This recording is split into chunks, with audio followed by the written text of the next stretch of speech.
not that far away at all, quite a gargantuan number. I think in the face of that, it's quite easy to freeze and just be paralyzed with it, or equally to become jaded because we've been chasing the same number for as long as I've been working in the sector. If there's one thing the construction industry loves, it's a report. The longer, the better. The more complex, the better. Or so it seems. But sometimes size isn't everything. Over-engineered reporting can stifle the main outcomes and put blockers on achieving over-inflated or even unachievable targets. So it's always refreshing to see a report that cuts the crap and gets to the heart of the matter. Today, we welcome Ryan Jones, Managing Director at SLG Agency. Ryan has almost 20 years of experience managing communications for some of the construction sector's biggest names, building up a wealth of strategic marketing experience, which is kind of singing from my hymn sheet. Fantastic stuff. I think this is going to go well. His passion for construction and belief in the need to improve the image of the sector has led him to found Deconstruction, if he wasn't busy enough.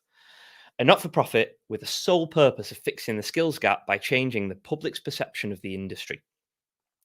Sounds like a simple challenge, doesn't it? And it's one we've covered before with Kathryn Lennon Johnson, episode 8, and Rich Smith, episode 15.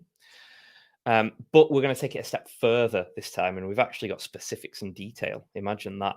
So what are we going to do today? We'll look at some stats, because Ryan has recently, through Deconstruction, published Deconstructed 2023, which is a report with YouGov to bring the public perception of the construction industry right front and center into view. Ryan, first of all, welcome. And did I miss anything from that intro? I think you've covered about everything there. No, thank you very much for having me. I'm looking forward to it, Peter. Fantastic. Excellent. Right. So I think it's massively important that we give everybody a bit of an insight into what the heck this is. So when you first download Deconstructed, on page 2, it states, warning, worrying statistics ahead. So before we step into these worrying statistics, tell us a bit about the report. So the report is something we're aiming to run annually. If I kind of jump back and maybe explain a bit about Deconstruction and where that came from. So as you mentioned in the intro, it's nearly 20 years I've been in marketing, but about 15 of that squarely in construction. And I thought I was a bit of a sort of strange case in that I had no desire to work in the industry and fell into it completely by accident. A colleague asked me to help on a project, a marketing agency that I was working at, and it just kind of took off from there, and it's completely changed my career. But I kind of kept seeing skills gap from the second that I joined the sector. It just been something that had kind of hummed in the background amongst the many other issues that the sector has to solve, of course. And yeah, the more that I read about it, the more conversations that I'd had about it, the more I was exposed to, I realized that I'm not that unusual a case in that I've yet to meet that many people that haven't either joined a family business or had someone else sort of recruit them into the sector or push them into it. There are very, very few people I've met who made the conscious decision at school or college or any other point to say, this is the sector for me. I'm going to specialize in this and I'm going to build a career here. And it fascinated me a little bit, but I didn't really know what to do with that until I heard someone talk about skills gap and kind of reframe it as a brand problem, and that construction as a brand needs to, kind of approach the employment market on that basis. And that was when a light bulb pinged on that actually that's something that me and my company do every day, and therefore that becomes a solvable problem. So obviously the big stat that gets bandied around is from the CITB, which is circa 250,000 new entrants to the workforce required by 2027. So not that far away at all. Quite a gargantuan number. I think in the face of that, it's quite easy to freeze and just be paralyzed with it, or equally to become jaded because we've been chasing the same number for as long as I've been working in the sector. So that idea of brand problem, we have a kind of I guess a rather formulaic way of solving those things. And the first thing is to go and speak to the market and go and gather data. I appreciate the irony, given what you and I do for a living, but I think the sector is very good at talking amongst itself about the problem and identifying the problem, but we're less good. And again, I understand that the day job gets in the way, and we've all got several pressures on us, but we don't go that next extra step of actually speaking to the people that we need to engage with, which is the general public. So To make a long story longer, in answering your question, that was where Deconstructed came about, was that we could find the odd pocket of stats. So the headline one, I'm sure we'll talk about later on, whether or not you would actually consider a career in the sector. We'd found similar stats for that, but less that unpacked that particular statistic and got underneath the skin of, either, if you would consider a career, why and what would that look like? And similarly, if you wouldn't, why wouldn't you? And what else would you think about doing instead? So that was our starting point. This is just a simple data gathering exercise. As you say, we work with YouGov. It's a 2,000 person nationally representative survey. So statistically significant and can be, replicated with a fair degree of confidence on a national basis. And as you say, for those of us that have worked in the sector for some time, worrying statistics, albeit not that surprising, unfortunately. But what I think it does is provide us it's a benchmark and some context for what we might do to address that image problem going forward. For sure. And I think near the end there, you said worrying but not surprising. And nearly every report that I found within construction, not just skills, but anything, is pretty much that. It's always worrying, but it's never surprising. Yeah. Unfortunately, one quick question is that do you think right now, because you are right, ever since I joined construction many years ago, and even probably back then, and from what I've found online when this all started, this skills gap kind of thing, do you find it's a bit of a Frankenstein and what I mean by that is that if you say to somebody Frankenstein, they think of the monster, and Frankenstein wasn't the monster. It was it was Dr. Frankenstein who created this monster. And do you feel that the skills gap is this monster that we just end up talking about, and it will always be there now, and it will forever be a skills gap? Or do you feel that we can close that gap? I think we can. Call me an optimist. I think there's a strange kind of paradox. You're absolutely right that we've led with these stats are worrying, and they are worrying on the surface of them. I'm sure we'll talk about it a bit later on. If you know and understand the sector, once you dig into what the public think, there's actually quite a few encouraging bits to take away. And the principal thing for me is that the public don't understand what construction, or the built environment, call it what you will, as a sector is and does fundamentally. And while you could get upset about that, and understandably so, I think the big thing for me is that, to your point on Frankenstein and that misunderstanding, it's not that the public get what the sector is and does, and they're making the informed decision to reject a career in it, hence the skills gap. It's that they don't understand what the sector is, and therefore it would be understandable that members of the public can't visualize themselves doing that kind of work or see themselves in the sector, because we're not showing them the sector at the minute. They're seeing a very small, highly visible part of it, and they're rejecting that part of it. So I think it's a really decent analogy. Okay, so good segue here, and something that struck me about the report was the contradictory nature of some of the stats. So looking through it, and the thing that I really liked about the report was that it was visual, and it was simplistic in the way it answered the questions, but there was a lot of information there.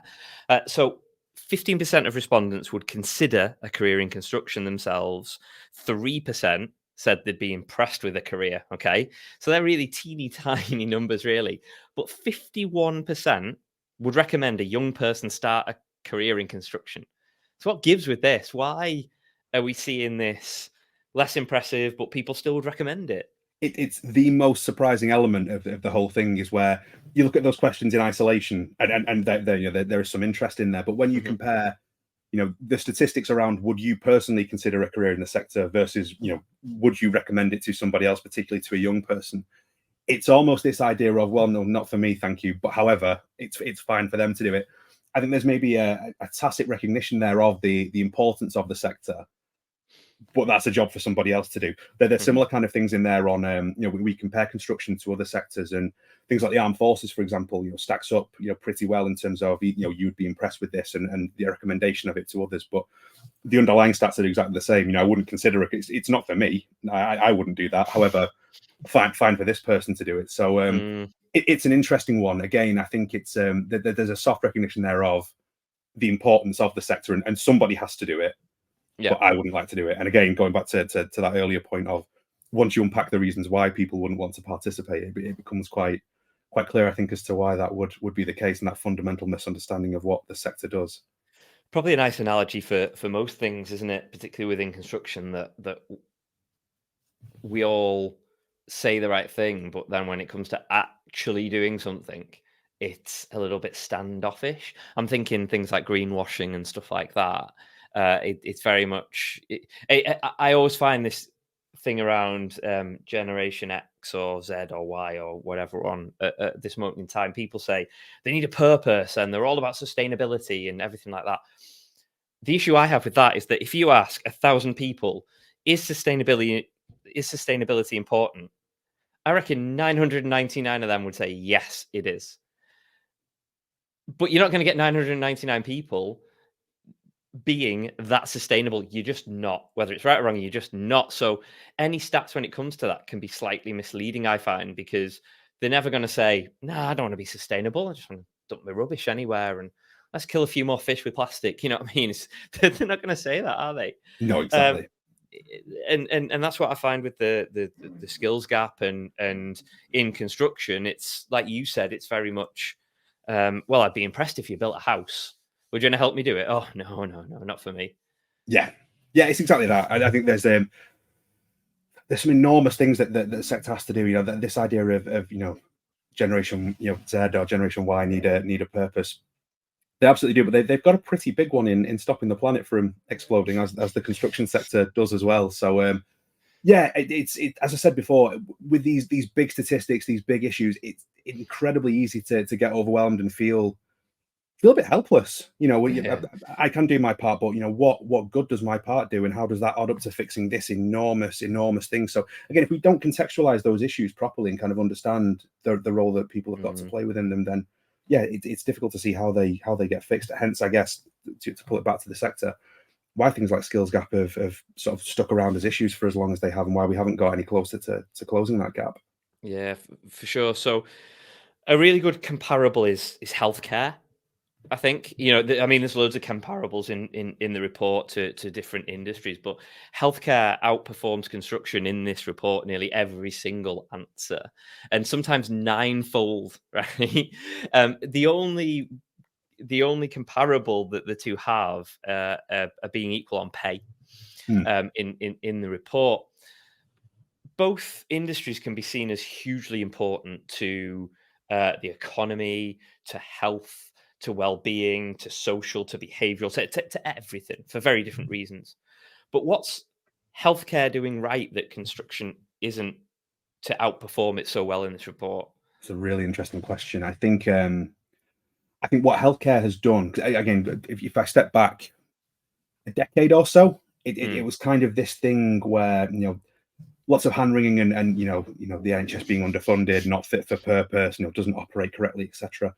I think COVID really brought it into stark focus just how, maybe particularly so in the case of Britain and the NHS and part of that being being part of the national psyche, but I think it really brought home the importance of that sector to our everyday lives and to our literal health. I think what that sector's been able to do is there's a very clear and very obvious literal cradle to grave touch point that sector's got with all of our lives, and it's done well at reinforcing that, showing the human element of it, not just on the impact on us as the general public, but the human side of the sector and the people that work within it. I think that there is still that goodwill, and it's still very much front of people's minds. And I think construction can do a similar kind of a job. If you the things that the sector is able to impact, the homes that we live in, the hospitals themselves that our children are born into, or the care homes that will all be looked after in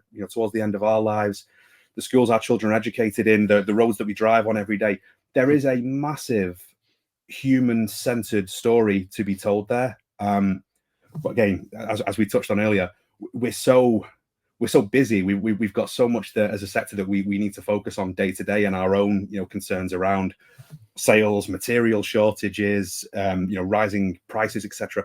There is a lot for people to think about, and I can understand the temptation to focus on my role and today and tomorrow and not really see what happens beyond that. Again, that feeling of helplessness and that feeling of this is too big for me to solve and what can I do? But as you say, healthcare has done that, I think, to some degree, and the stats in the report bear that out. So it's something to think about. And I think, this idea of image and how we solve image, that would go a long way, I think, to be able to connect, not to change what the sector does, but to change the narrative around what the sector does and make it feel like it matters more to the everyday lives of people.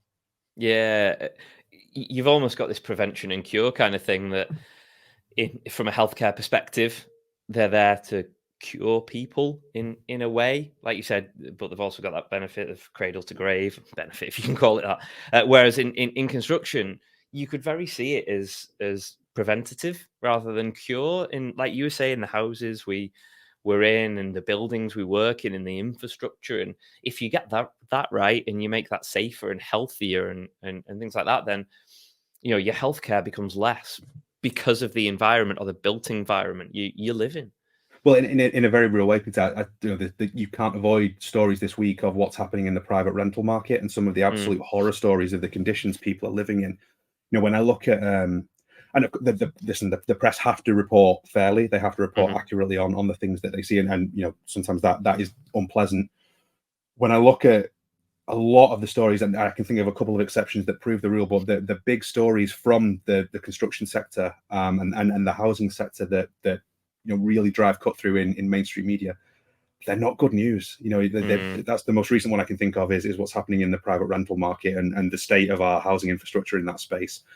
I can think of HS2 cancellations. I can think of the schools concrete scandal. I can think of missed house building targets.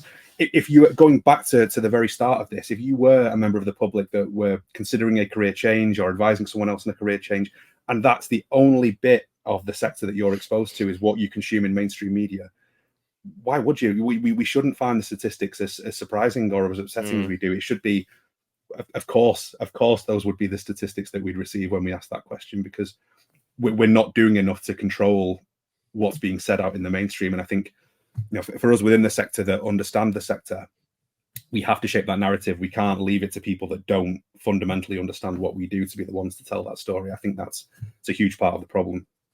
And then if you look at those stories and you look at healthcare, what in terms of a profession, being a nurse, a doctor, a physician, whatever it is, it's very much, you can see the change that you have on an individual basis, and it's almost presented as you can make a difference. Whereas in construction, I don't think we get that message across about how important it is and the difference you can make to people's lives through the buildings or through the infrastructure or whatever it might be. And I think that for me is the difference between the two in terms of perception. Don't get me wrong, it helps that it's public sector and one's private, but there's still a lot of public that goes on in construction, isn't there? And I don't think they're getting that right. I completely agree. I think the other thing that I would add is you mentioned there, doctor, nursing, support, like you and I that don't work in the healthcare sector could reel off, I would guess, something in the region of a dozen different roles within that sector. Understandable to an extent, as we mentioned earlier, we all have an interaction with the healthcare system at some point. You couldn't do the same, I don't think, in reverse. I don't think you could speak to someone in the health profession and ask them for a dozen roles within construction.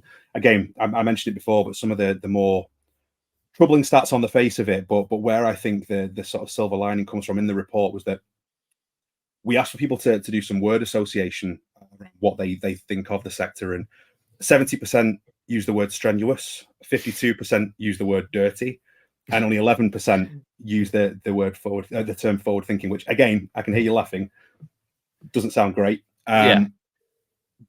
But we know it's not. No, I work in construction. I wouldn't consider my role to be particularly, strenuous. It's certainly not dirty in the way that a work on site would be. And I would like to consider myself reasonably forward thinking, at least. My point being that when people within this report, and if we extrapolate that at a national level, when they say construction, they don't mean construction. They mean contracting and subcontracting. Yeah. So in something like healthcare, where more of the sector is visible to more people, it's easier for people to see the path that they have in there. And you're absolutely right.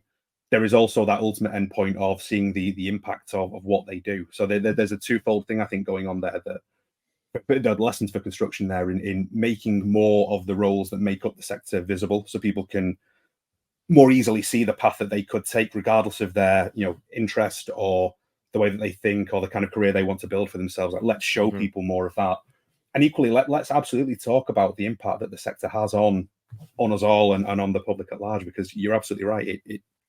It materially impacts on day-to-day life in this country. I don't think we give enough praise or credit or awareness to the whole I built that, the people that help build things, because NHS or healthcare, you're seen as save lives, help people, save people, whereas in construction, in healthcare, you can point to an individual and say that, but within construction, it's very rare that a subcontractor will get credit for dry lining an entire building where it's got huge benefits. That's just forgotten. Whereas in healthcare, it's a lot more open and apparent, and it's a bit of a shame. People should have plaques on walls with every single individual that worked on that site. I think that might help. Yeah, no, it might go some way. It's interesting.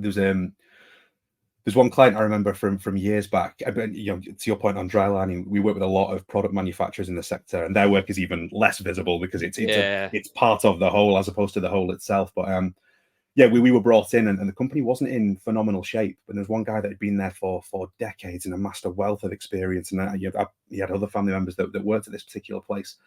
And we were quite blunt. We were quite candid with him. What is it that's kept you working here? Why would you stay here through all of this trauma and not move on somewhere else?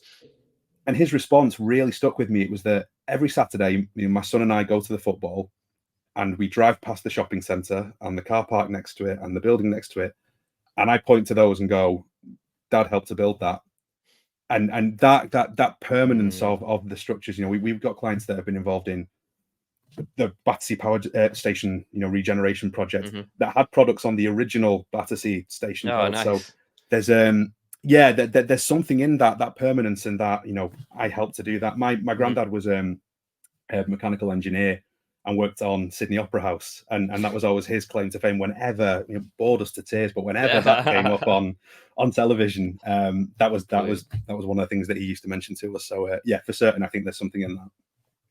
So let's take a step back to kind of a younger generation. When it comes to skills and highly skilled roles and education, it isn't really seen, or what the report's saying is, it isn't really seen as a prerequisite into construction, especially when compared to other industries such as finance and business. And if you think about a lot of the services in construction, they are actually centered around businesses. Like you said, the visible bit is what happens on site, but the rest of it off site is usually business industry orientated. So it kind of heightens the attention given to the skills and the lack of skilled construction workers that are available. I think the reason for that, going back to, and I've probably said this on a previous podcast, is that we had one business lesson for 60 minutes in our final year at school, and you either went to university, you went to college, or if you were thick, you had an apprenticeship. And that meant mechanic, it meant plumber, it meant construction. Thankfully, or I'm hoping that has changed. But why are we still seeing construction as, or potentially, we might not be, you tell me, but why is it seen as a role for dummies for a younger generation? And from that perspective, I'm talking about the fact that the report says you have to be highly skilled. Well, I'm hoping from listening to the previous episode with Kathryn that is starting to be addressed to some degree now in schools. I think it probably links to that earlier point. There's some work that's been done by the likes of the Save Construction Initiative. They ran a campaign a few months back, Not Just Men and Muddy Boots, and I think unfortunately that's still the offer as far as the public are concerned. It probably comes back to that controlling the narrative point. Again, the sector is quite fragmented. I was on a panel a while back with Terry Watts, was pointing to retail as a comparative point, particularly the supermarket sector. That Tesco the biggest brand in that space. I think their market share is something in the region of high 20% to sort of low 30%, which is huge. Construction's way more fragmented than that. You know, for all of the hundreds of million, you know, pushing north of $1 billion turnover businesses that operate in the sector, from product manufacture through to design and build and contracting. There's no one dominant to that extent. So if you're outside, if you're, you know, going through, you know, higher education, if you're studying at university at the minute, there's not those obvious brands to look out for. You really have to be motivated, I think, to go and do your homework and look for those opportunities. Now, I know there'll be brands that will say, well, you know, we go and do jobs fairs and we go and outreach to universities, etc., and that's great. But it feels quite fragmented at the minute, and it feels like it solves a problem for that particular business rather than for the sector as a whole. Anecdotally, you know, there was a young person I was speaking to a couple of weeks back that's a third-year engineering undergrad that said that they'd been approached from a variety of different sectors. So the car builders had been in touch. I think Tata Steel and others had been in touch. No one from the construction sector. There was no one organisation that had been in touch with that graduating class that, you know, we'll be heading out into the either further study or the world of work in something like 6 months' time. So we need to really get better at that. I think, again, there's the representation point. There's controlling the narrative so that the public see it earlier and sooner. Stuff like things like, you know, Rich Smith is doing with When I Grow Up. You know, for people that are already in the sector, don't forget we've got a workforce that's north of 2 million strong at the minute across the sector. You know, we're all ambassadors, or should be ambassadors, for what the sector is and does, and the kinds of things that are available. So we all have an individual part to play. But yeah, I think we all need to be more conscious in our day-to-day lives and our day-to-day communication about what the sector can do and what the sector is in order to combat that. Yeah, for me, it's a bit of a shame that we're not building household names in a way. So I'm thinking that, going back to the school thing, that if you're gonna say to people, who do you want to work for, or name some brands that are impressive, I can't think of a construction brand that's going to be on there, you know.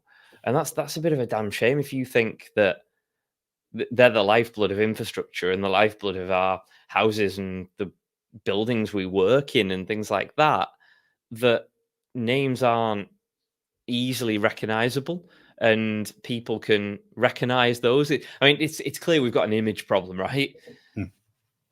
Yeah, no, so I think, as I said before, there's some big issues for the sector to solve. It hasn't been the easiest sector to trade in the last couple of years, you know, for all the reasons that we outlined earlier. I can't think within that of one brand that would have, you know, bothered with a massive mass media, mass attention, mass audience kind of a campaign. I think any marketing activity for the most part has been geared very much around certainly brand building, but brand building within the context of, you know, who influences the sale that I need to make, be that a product or service, and who are the people in and around that have a degree of influence. There's no thought for going beyond that, and you know, to your point, in reaching the general public and having that name brand cut through in that market. Why would there need to be, to a certain extent? I guess it would be helpful in terms of our sector's perception and the want within, as you say, if there was a name brand that, you know, I want to work for this individual company. I thought the buildings that we drive past on a daily basis, our homes, our workplaces, they're not overtly branded, so we don't have that kind of media available to us, other than when work is taking place. But yeah, there hasn't been the need, I guess, for any brand to force that level of cut through, and therefore it hasn't happened. You know, if you've got budgets to manage and you've got targets to hit and a certain type of demographic you need to engage with, I understand why people would focus on achieving that. And I think that's kind of where we were coming from with deconstruction to a certain extent, is that if we can create a vehicle that others can participate in, so that they don't have to think about doing the sort of direct to consumer outreach, that, you know, will help with that. So one of the things that we want to do is to run the survey every year, understand, you know, where we sit statistically and what's moved and why, and then run a year-long campaign at the general public, kind of forget the sector and go and speak to those people on to your point. If we need our brand that people can recognize and can understand, then you know, we hope it's going to be deconstruction, and then people can find their way to employers within the sector from there. Because yeah, there isn't that obvious brand at the minute. So that's what we're hoping to be in time. Yeah, no, I wholeheartedly agree with the whole brand visibility and awareness thing, and maybe that's why we've got a bit of a skill shortage in that we haven't had the time, the resources, the inclination, the nous, whatever it might be, to think that far ahead and think, well, if we're household names, people will want to work for us. I got into this industry way back in that. My dad was a joiner. My mum worked for a construction company, and various other members of my family did as well. So that's my only link to this industry, that pathway, and that's because it was in my childhood, and not because I was shown it or taught it or thought anything else of it. Unfortunately, Yeah. Just coming to the end. Last few questions here. Right, and so this is one that's probably more your own perception or your own take on things. But we spoke about a lot of the answers and the stats within the report. From your point of view, what were the surprises than what weren't? Because I think we can highlight what weren't the surprises. But what was surprising when analysing these results? The biggest one that we've probably touched on, there was that kind of the disparity between whether I would consider a career or whether I would recommend it to someone else. It's one of the things that I really want to unpack going forward is, why that exists. And as I said before, my hypothesis is on people understanding the importance of the sector, but because they only see the contracting and subcontracting side, that I don't want to do that, but I recognize that someone else needs to do that. So that was an interesting one, because I really hadn't thought about that. If I'm completely honest, I thought there would be some parity there between it's not right for me and consequently I wouldn't recommend it to this young person. So that really stuck out to me as something that was particularly interesting. And I think that with that one of the things that also makes me wonder is how good that referral is. If what we infer from the underlying stats is that the public don't understand the sector particularly well, then great that they would refer other people to it. But what are they referring people to? Because if that fundamental misunderstanding is true, then the likelihood is that they're maybe pointing them in quite a narrow direction, or pointing them to the wrong thing. I think, again, speaking to people around the sector, we look at what's coming down the track with modern methods and some of the work that's going on there. When I look at people that are involved in solving the infrastructure challenge that we've got at the minute, there's some really, really exciting things to get involved in. We just need to tell that story better. So that was the big surprise for me, was the participation issue. Again, the skills gap wouldn't exist if people didn't fundamentally want to join the sector on some level. So that didn't surprise me all that much. But the amount of people willing to make the referral did surprise me. So it's 2023. You just released this first report, which is accessible to anybody, which is fantastic and the right thing to do. What's next then?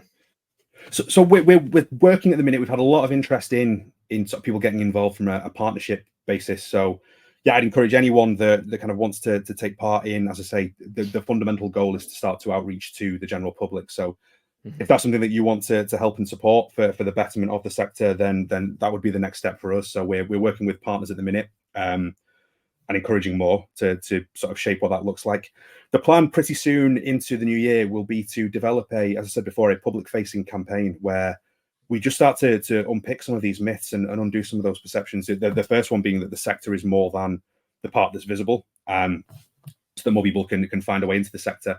The ultimate thing we'll be looking to do with Deconstruction is basically to partner the public with industry. So if you wouldn't know where to start, to your point earlier, if you wouldn't know the brands to research, the roles to research, etc., we want to be that resource. That all you need to retain is Deconstruction to find that, and then the website will help you ultimately find your way to an employment opportunity. At the very least, some more information. So again, if you are going to refer someone else into the sector rather than come and working it yourself, at the very least, you're doing it from an informed point of view. So if you're in industry and want to partner with us, then great. Please get in touch. The literally all parts of the sector, regardless of what it is that your business does or its size, there will be a way for you to partner with us and a role for you to play in doing this. One of the things that we were very keen to stress when starting this is that this isn't the vehicle of any one or any number of organizations within. We recognize that the sector is fragmented. We recognize that we've got a high number of SMEs relative to other markets. So yeah, we want to find a way for everyone to participate, and equally a way for everyone to benefit off any success that the initiative generates as well. So yeah, please reach out, and we'll find a way to work together. Fantastic. So if you want to download the report, links will be in the show notes, or you can just go to thisisdeconstruction.com. Ryan's agency, SLG.agency. Get in touch with him by any means. LinkedIn as well, Ryan. Is that a good way to get in touch? It absolutely is. I for my sins, I practically live on there now. So yeah, by all means, follow me on there. Yeah, necessary evil. I didn't say that. You said it. Okay. Ryan, thank you so much for coming on and explaining this report, what you're doing, and how you're going to take it forward. No, thank you for having me, Peter. I'll be viewing it with a keen eye, and the next one, when there's further analysis, we'll get you back on and we'll chat about that if you so kindly will. Thank you very much. No, great stuff. Thank you.